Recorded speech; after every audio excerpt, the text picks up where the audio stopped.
जुबान पे लगाम दो।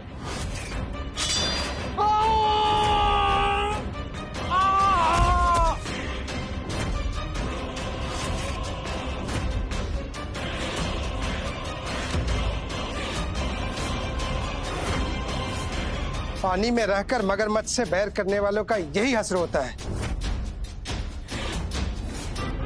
तुमको पता नहीं था कि तुम किन लोगों के साथ पंगा ले रहे थे।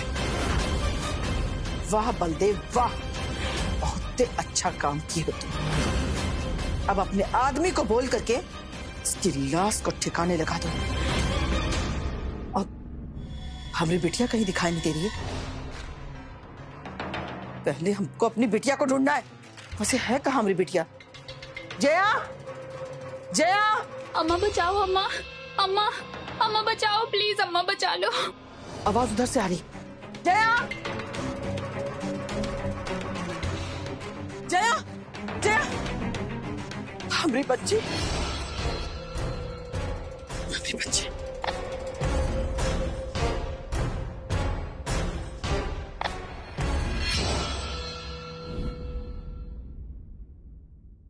हाँ एसएसपी साहब, आप तो सब समझ ही सकते हैं हमारे खानदान का कितना रेपुटेशन है इस शहर में। और रेपुटेशन बनाने में हमारे खानदान की कई पुश्तें निकल गई।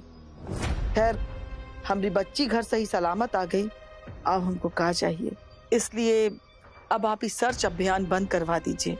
वैसे आपका सहयोग के लिए बहुत बहुत धन्यवाद। और हाँ, कभी इधर आना हो तो हमारे घर पर जरूर पधारिए, एक साथ चाय पियेंगे।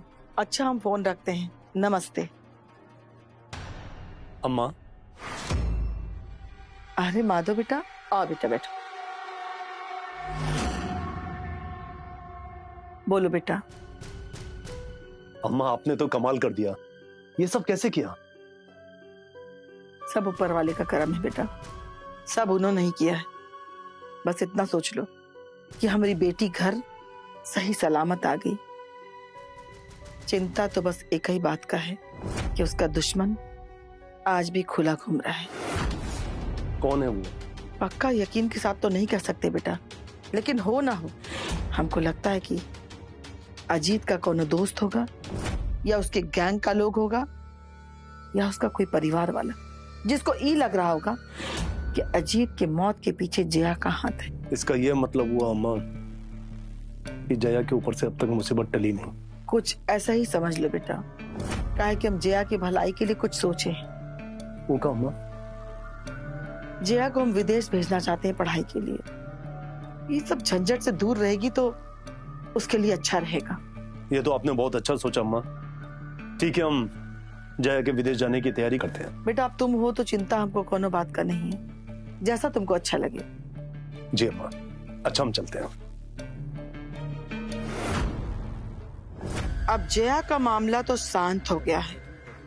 अब हमको चंदा पर फोकस करना चाहिए कि कैसे उसको माधव की जिंदगी से हमेशा हमेशा के लिए बाहर निकालना है। आ गई महारानी जी, अपने अशुभ पैर से इस घर का किस्मत फोड़ने। मौसी जी, आप ऐसा काहे बोलते? हम तो हमेशा ये घर के भलाई चाहते। बंद करो अपनी बकवास। हमको सब पता है कितना चाहती हो इस घर का भलाई। मेरे पीठ पीछे का गुल खिलाई हो, हमको सब पता है। तुम्हारी वजह से जया का जिंदगी नरक हो गया। अब मेरे सामने सती सावित्री बनने का नाटक कर रही हो। अब हमको तो लग रहा है कि उस अजितबा के साथ तुम्हारा कोई चक्कर था, और पोल ना खुल जाए इससे पहले तुम उसको परलोक भेज दो। मौसी जी, आप ये सब का बकवास करत है? आप कृपा करके हमरा ऊपर ऐसे इल्जाम मत लगाई। ये सब झूठ है मौसी जी, हम तो सपनों में भी ऐसा करे के ना सोच सकते। अच्छा झूठ है तो हम झूठ बोल रहे हैं? हाँ रानी, ये सुबह सुबह का परपंच लेके बैठ गई हो। अरे जो हो गया सो हो गया, भूल जाओ। वैसे भी सब बात का कोनो फायदा नहीं है। यही सब वजह से हम जया को यहाँ से विदेश भेज दिए पढ़ाई करने के लिए। माधव गया एयरपोर्ट छोड़ने उसको।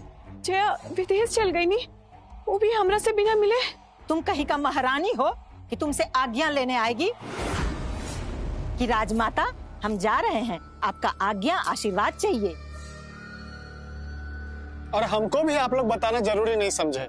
हम सो के उठे तो पता चला कि जया कहीं जा चुकी है।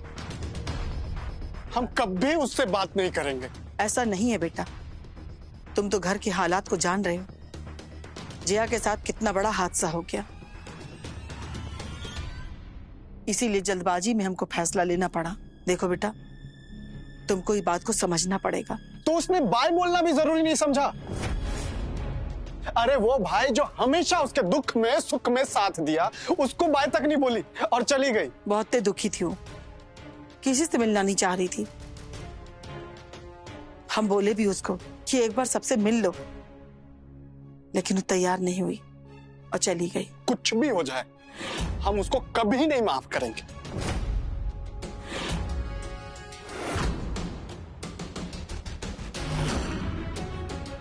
चंदा, तुम यहाँ खड़े खड़े मुंह का देख रही हो? जाओ, रसोई में बहुत काम पड़ा है। वैसे भी शाम को पूजा है, प्रसाद तुम ही को बनाना है। जाओ।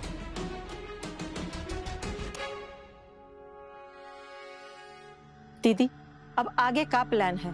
इसको झेल काहे रही है? घर से निकाल काहे नहीं देती? तुम हमारी बात को समझने की कोशिश काहे नहीं कर रही? अगर अचानक कोनो फैसला लेंगे तो गांव वालों को, माधव को क्या जवाब देंगे? बोलो, है कोनो जवाब? वैसे धीरे धीरे सब ठीक हो जाएगा, तुम देखते जान। हम सब प्लान कर लिए हैं। अब चंदा को भी तो नहीं लगना चाहिए ना कि हम लोग जानबूझ करके उसको माधव की जिंदगी से दूर कर रहे हैं। बस जैसा हम कह रहे हैं वैसा तुम करते जाना।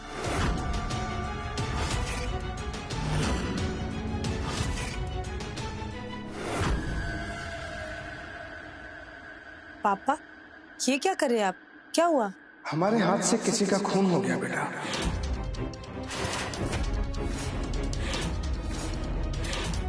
खून हो गया है? पापा, आपने ऐसा क्यों किया? क्या करता बेटा, मजबूरन मुझे दीदी के कहने पर उसका कत्ल करना पड़ा, क्योंकि भविष्य में जाकर दीदी तुम्हें कोई हानि न पहुंचा सके। पापा, आपको ऐसा क्यों लगता है कि आंटी जी मुझे नुकसान पहुंचाएगी? बेटा, क्योंकि वो ऐसी ही है बाय नेचर, और किसी के मूल नेचर को कभी बदला नहीं जा सकता। इसलिए मैं तुम्हारे लिए हमेशा चिंतित रहता हूँ। और उस आदमी का हमने खून इसलिए किया ताकि दीदी के कोप से तुम्हें बचा सके। पापा, आपका दिमाग खराब है? आपने ये क्या किया? आपको मैंने कितनी बार बोला कि मैं अपना ख्याल रख सकती हूँ, मैं कोई दूध पीती बच्ची नहीं हूँ। आंटी जी मेरा कुछ नहीं बिगाड़ सकती, ये बात आप समझ लीजिए। श्वेता,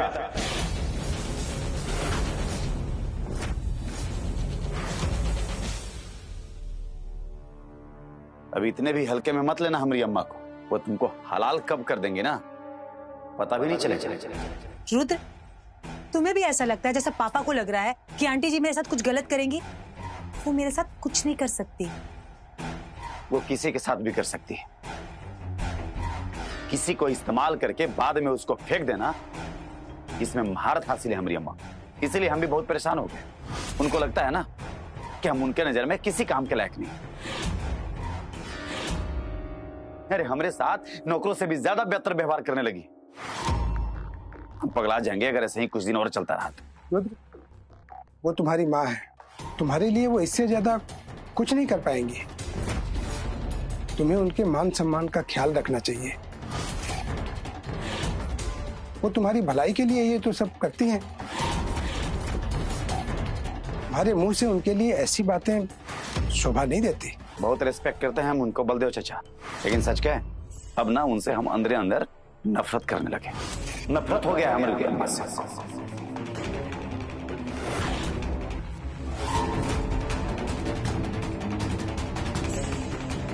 रुद्र, मैं समझ सकती हूँ तुम्हारा दर्द, तुम टेंशन मत लो, मैं समझ सकती हूँ। पापा भी कभी मेरी बात नहीं मानते ना तो मुझे भी बहुत बुरा लगता है, पर इसे नफरत का नाम नहीं दे सकते ना। हाँ, सब ठीक होगा। नीचे पूजा है, हवन है, जाओ उसकी तैयारी करो। ये सब बात तो होती रहेगी। जाओ रुद्र।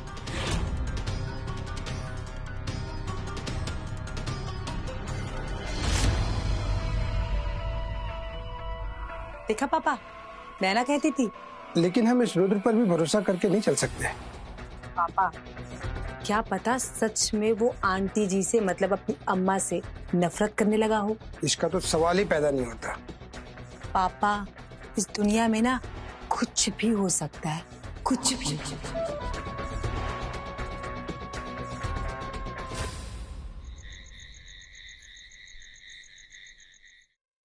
पंडित जी, सब कुछ है ना? कुछ और सामग्री तो नहीं चाहिए? जी नहीं। ठीक। ये बहुत अच्छा हुआ दीदी। भूत प्रेत रोग व्याध सब इस हवन कुंड के धुआं में बाहर चला जाएगा। बहुत दिनों बाद ये घर में सुख शांति का वास होगा। सही कह रही हो रानी, हम भी बहुत दिन से मौका ढूंढ रहे थे घर में पूजा हवन के लिए, और आज तो बाधा डालने के लिए भी कोई यो नहीं है। समझ रही हो ना हम क्या कह रहे हैं? चित्रा, नहीं तो बहुत मुश्किल हो जाता।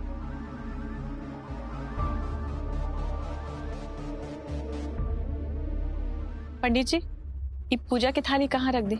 यही रख दीजिए।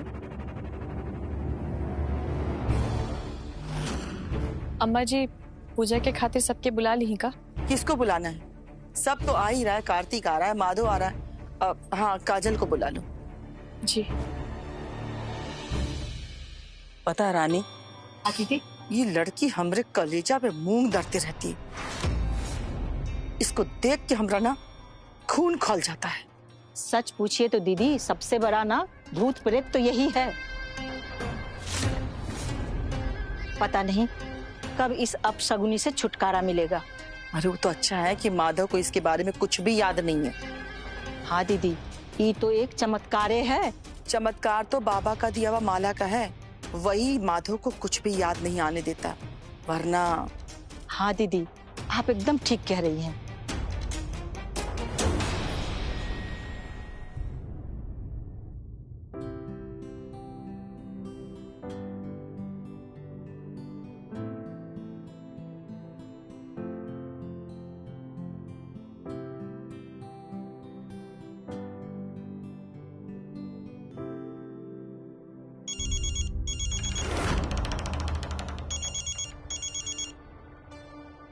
हाँ सिंह साहब, बताइए कैसे हैं आप?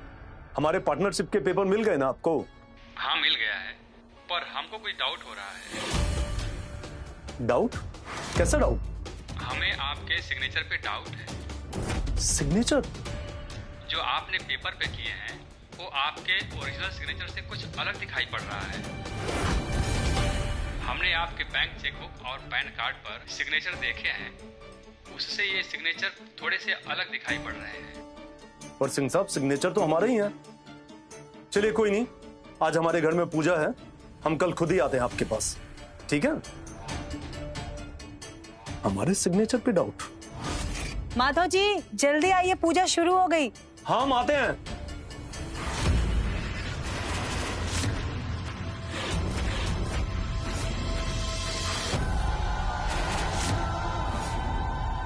ये तो बहुत अशुभ हो गया। हमारी शक्ति कहीं छूट गई। अब वो अपना असर नहीं दिखा पाएगी। हमको कुछ करना होगा, वरना लोग हमारी शक्तियों पर शंका करने लगेंगे।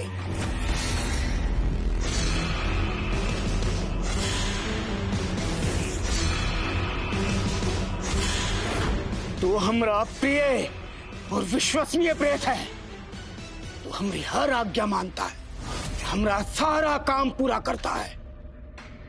जा हमारी माला ढूंढ के ला और ऊ को माधव के गले में पहना के जल्दी आ। जा।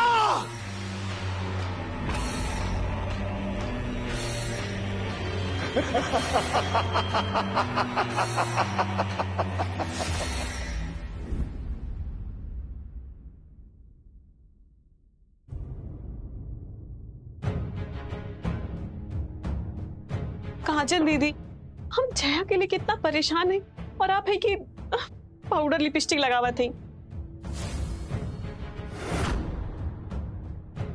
चंदा तो बहुत ज्यादा ही सोचत हो। जॉन कुछ भी होके रहल तो हो चुकन। अब जाए भी दाओ बात के। कैसे जाए दी दीदी? अम्मा जी ये तरह से जया के कैसे भेज सकत है? वो बिना किसी के बतौले। हम तो इहे घर में रहली ना, फिर भी हमरा से अम्मा जी बतावे की जरूरी नहीं समझ ली। पता नहीं उनकर दिमाग में का चलत रहल जे ए तरह से जया के अचानक विदेश भेज देली। हमरा के बहुत अजीब लागत है ये सब देख के। पता जौन कुछ भी भइला ना, वो सब हमार वजह से भइला, सब हमार गलती है।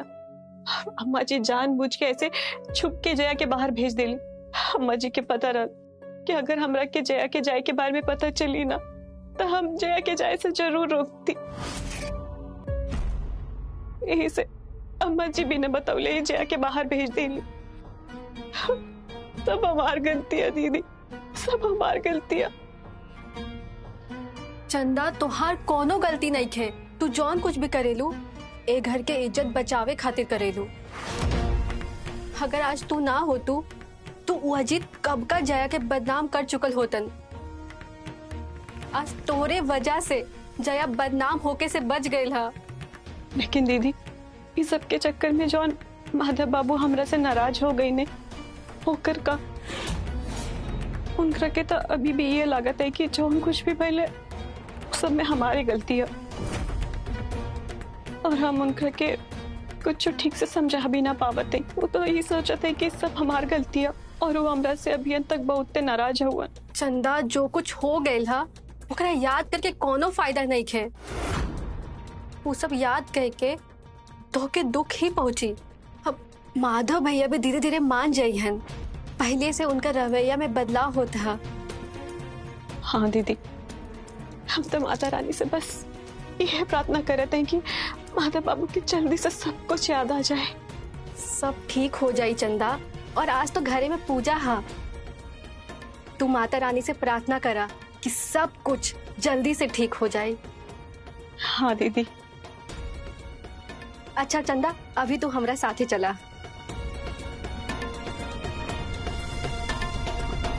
आप लोग हाथ जोड़ लीजिए।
बाबू, अरे बाबू आंखें खोली। फोन करो डॉक्टर को।